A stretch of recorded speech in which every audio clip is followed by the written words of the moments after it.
The story begins and we see Dani. She was completely alone, stranded on that deserted island. At first she thought it was just a matter of time before a rescue team would show up, but slowly she started realizing something was seriously wrong with this place. The scariest part was that the companion she had buried with her own hands was gone without a trace the next morning. As night fell, strange and terrifying roars came from the sea, like some unknown creature was lurking in the darkness, waiting for the right moment. She was doing it. Dani had now realized music, that it couldn't just be her imagination, so she decided to find out the truth. She caught some small fish, crushed them badly, and let their blood flow directly into the sea to attract any predators with the scent. Then, holding a sharp stick in her hand, she stood completely still in the water like she was bait herself. After a while there was movement in the ocean, and the smell of blood actually drew a big shark toward her. Dani waited for the right moment and then struck with all her might. Music, she does it. After a lot of struggle, she drags the shark to the shore. At first glance, it looks like she's got food for days, but the real reason was something else.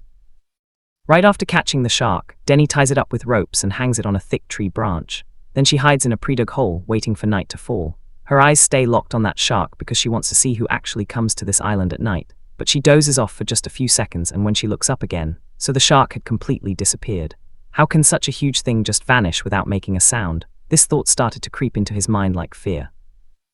Dani remembered that just a few days ago he was out at sea with his crew, but after that terrible accident, everyone got separated. When he opened his eyes, he found himself lying on this unknown island. Looking around, he even found Brand alive, washed up here by the waves. Dani quickly took off his life jacket, pulled out the flare gun from it, and somehow dragged Brand along. She drags herself to the shore, but she's in really bad shape. Sharp coral rocks have cut deep into her body. Out of sheer desperation, she picks the pieces out herself because if she doesn't, Brand won't survive. After that, she wastes no time and goes searching for water. Luckily, the island had plenty of coconut trees, which could be the best source of fresh water there. After a lot of effort, she cracks open a coconut and hurriedly heads back, but by then it's already too late. Brand has passed away. She was wrong. Suddenly, this eerie silence fell over Dani, standing alone on that deserted island, a kind of silence that can destroy you from the inside. But she didn't have time to break down and cry because now there was only one big question: how to survive alive. After that, Dani starts wandering all over the island, hoping to find something that would make survival easier. That's when she realizes that maybe someone had lived here before. Inside the jungle, she comes across an old abandoned camp. Searching through the bags, she finds antibiotics, matches, essential supplies, and even some soft. She even got a whole crate of drinks. After so many days, for the first time, she felt like maybe she could survive until the rescue arrived. As night fell, a heavy rain started, and Dani placed containers near the trees to collect the rainwater. Now she had a little food, some water, and a few essential items. That's why she began to feel confident that things would slowly start to get better. But she had no idea that the real danger was right around her, watching her constantly. The next morning, because of the stormy rain, tons of fish were laughing by the shore. In such tough times, this was like finding a treasure. So without wasting any time, Dani starts gathering them. As she moves along the beach, she keeps collecting fish, and soon enough, she has enough food to ease her worries for several days. But maybe that's the moment when she let her guard down. That's when she spots a shark on the shore, covered in deep, scary claw marks. Those marks couldn't have been made by any human. Dani stares for a few seconds. She kept staring at it because now the question wasn't just about what was on this island, but what kind of creature could tear through something like a shark. Still, she pulled herself together and finished sorting out the food first. After cleaning the fish, she started moving deeper into the island. As she walked, she spotted an old grave in the middle of the forest.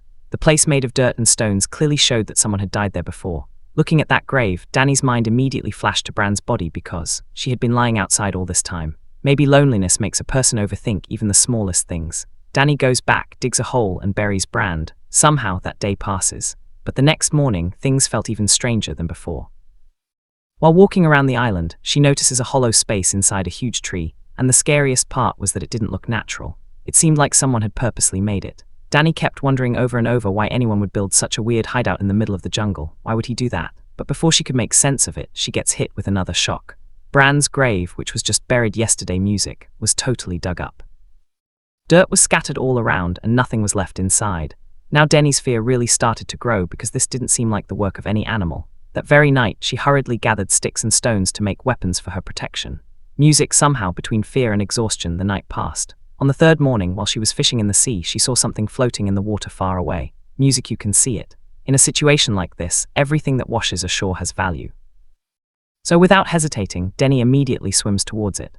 After a lot of effort, she drags a suitcase and some cans to the shore. But on her way back, she notices a strange, deep black hole beneath the sea. It It was so deep that all she could see was darkness. At that moment, Denny starts to feel that the island's secrets aren't just limited to the jungle, there's something hidden under the sea too.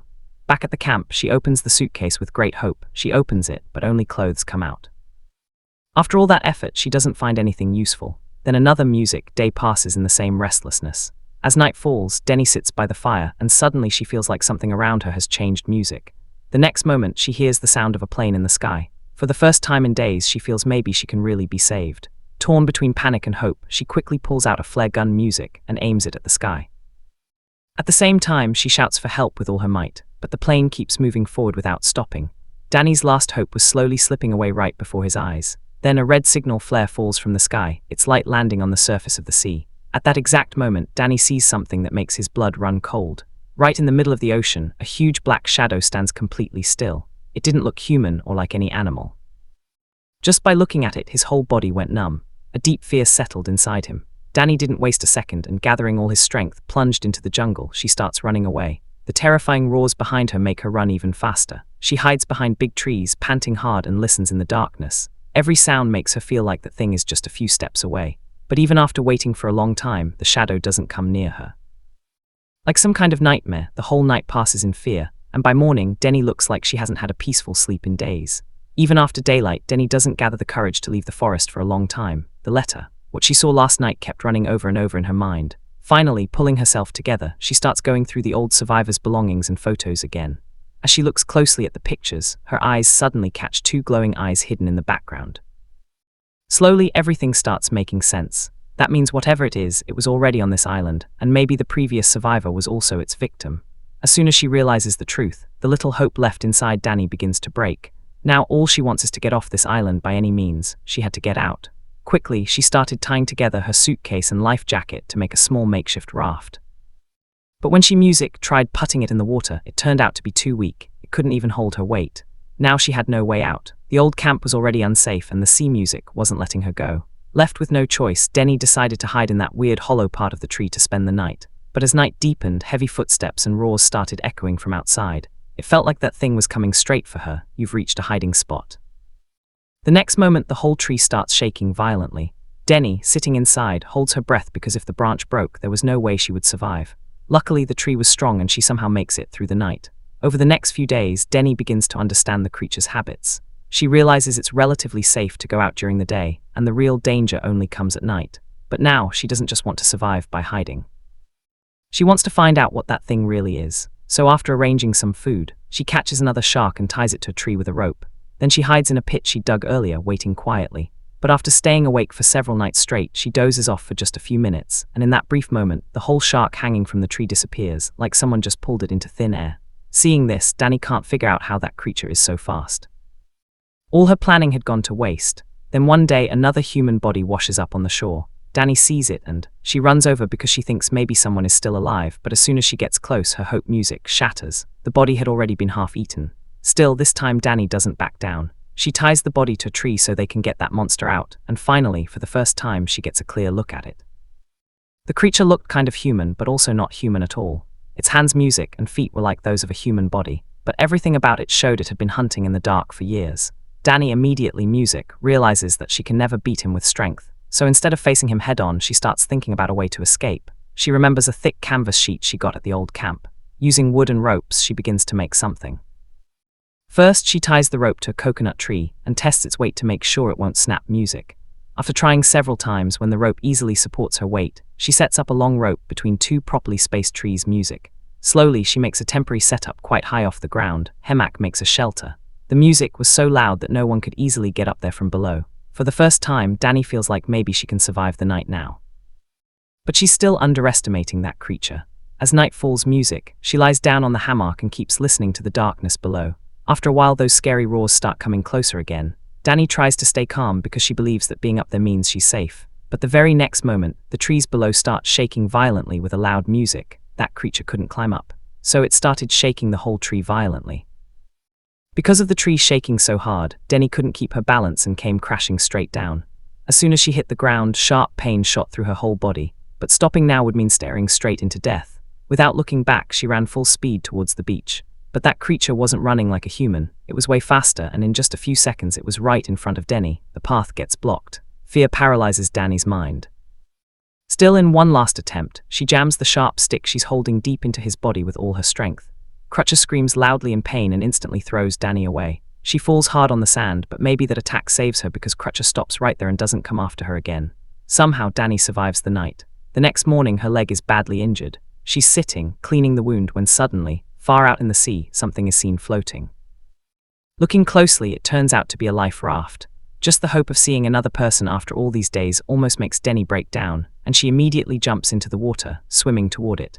The people inside the raft hear the noise and look out, and when they see Denny, both are shocked. It's her boyfriend and her closest friend, the ones she had been separated from after the accident. Seeing her people after so long, Denny feels like maybe now it's finally over and they'll get out of here, they'll find it. As soon as they get back to the shore, she tells the two of them to leave the island immediately without wasting any time. But hearing her, the two feel that loneliness and fear have messed with Denny's mind. They'd been drifting in the sea for days and weren't willing to go back into the open water under any circumstances. Denny keeps trying to convince them that they need to get out of there before nightfall. But neither of them is willing to listen. In the end, Denny makes the decision herself. Quietly, she gathers food, essential supplies, and some gear. She gathers everything and starts pushing the raft toward the sea. But since it's an open shore, she has nowhere to hide and both of them spot her. Within moments, they come running over and try to stop the raft. Things get so bad that a scuffle breaks out. Then her friend, panicking, grabs a piece of wood and hits Danny on the head. The heavy blow knocks Danny unconscious and she falls into the water. When she opens her eyes, it's already night. Her hands are tied with ropes. He had tied her up tight so she couldn't run away. Seeing herself in that state, Danny gets even more restless. She keeps trying to convince her boyfriend that staying there is like asking for death. Maybe her friend also senses the growing tension between them, so she leaves them alone and walks away a bit. But that decision turns out to be the biggest mistake of her life. After a while, a scream filled with fear rings out from the beach. Hearing it, Danny's boyfriend grabs a torch and heads toward her. He runs over, and the moment he gets there, he sees the monster for the first time. Without thinking twice, he jumps straight at it with a torch and a stick, but his attack barely phases it. The next moment, the creature grabs him hard and slams him to the ground. Then it leaps back toward the sea, dragging Danny's friend into the dark water. Everything happens so fast that her boyfriend can't even process it. Right in front of his eyes, his friend disappears, and now he finally realizes that Danny was telling the truth from the start. Meanwhile, she somehow managed to free herself from the ropes and rushed over to him, and right away they ran off, hiding into the forest. They stayed hidden all night, scared out of their minds. Only after morning did they find the courage to come down from the tree. After that night, her boyfriend didn't have any doubts left. Staying on this island now meant waiting for death. Without wasting any time, Danny and her boyfriend started gathering food and other essentials because they only had one way to survive. Somehow, they decided to leave by sea from here, but the biggest fear was still the same. If that creature could chase them underwater too, would it really be that easy to get off this island? After a while, the two set off on the raft into the sea. Danny's boyfriend paddled with all his might because they wanted to get away from this place as fast as possible. Suddenly, a dark shadow flashed quickly underwater. The guy froze instantly and nervously looked at Danny. You could tell just by the look on his face. He was about to say he had seen something, but before he could say a word, a huge hand shoots out of the water and almost grabs him. Now, there's no doubt left. The creature had followed them all the way to the sea. Both of them immediately tried to close the raft, but the tiny inflatable boat looked like a toy in that massive ocean. The next second, a powerful hit comes from below. The creature was attacking the raft from underneath. Within seconds, several holes appear below and water starts flooding in. It starts coming inside. Then suddenly, its claw slips in from below. Both of them were terrified and panicked, kicking at it to keep it out. Seeing things getting out of control, Danny's boyfriend quickly pulls out a flare gun and shoots it right at the creature. The flare hits, and it recoils in pain before disappearing back into the sea. For a few seconds, they think they might have escaped, but then out of nowhere, the creature attacks again underwater and this time grabs Danny, pulling her down into the depths. She's going under. Danny is struggling with all her might music to break free. But something keeps dragging her down deeper into the dark water. Her breath is running out and all she can think is music. If she doesn't do something now, it's all over. In a last-ditch effort, she pulls a knife from her pocket and keeps stabbing at the crutches. Once it's hurt, her grip loosens and Danny music manages to free herself somehow. Just then, her boyfriend appears underwater to come save her. But that moment of relief, he doesn't last long. The Kraken suddenly comes back and this time grabs him directly, dragging him down into a dark, cave-like hole under the sea. Danny just watches in shock. In a matter of seconds, he's completely gone. Somehow, Danny swims back to the shore. But now, both of her closest people were dead. She had been trying to survive all this time, but now she was filled more with anger than fear. The raft was gone too, and there was no way out anymore. Danny understood that. If she wants to stay alive, she's got to face that creature. She heads back to camp, lights a fire, and starts writing everything about the island and the monster in her diary, just in case she doesn't make it and someone needs to know the truth. Then she tries to make weapons. First, she sharpens some sticks into spears, but they're too weak and snap as soon as she puts any pressure on them. Stopping that creature with those was impossible. After thinking for a long time, Denny makes a decision she probably never even imagined she'd make. She digs up an old grave on the island and starts using the bones she finds inside as weapons, since those were the strongest things she had. Then she gathers dry wood and flammable grass, making a big circle all around the area. It was clear she was setting a trap. As night falls, eerie howls start echoing from nearby. Cratcher slowly moves toward the fire because the smell of the meat she left out is drawing him in. Danny waits for the right moment, and as soon as Cratcher steps inside the circle, she lights up the fire all around. It sets everything on fire. Within seconds, tall flames start rising, and the creature gets completely trapped in Sid.